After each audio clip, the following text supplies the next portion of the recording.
Village టైప్లో mutton curry ready అండి. ఇప్పుడు మనం కొత్తిమీర వేసేద్దాం. కొత్తిమీర, పుదీనా,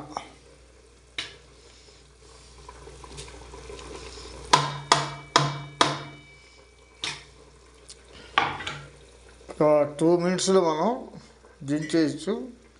వేడి రైస్లో, మా సామిరంగా చపాతీల్లో, పూరీల్లో అన్నిట్లో కూడా బాగుంటుంది అన్నమాట.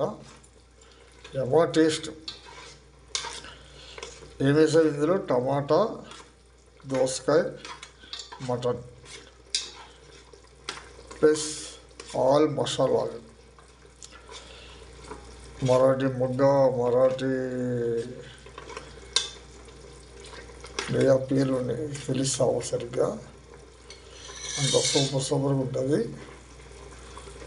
ఓకే, మీరు ఎలా చేసుకొని ఎంజాయ్ చేయండి.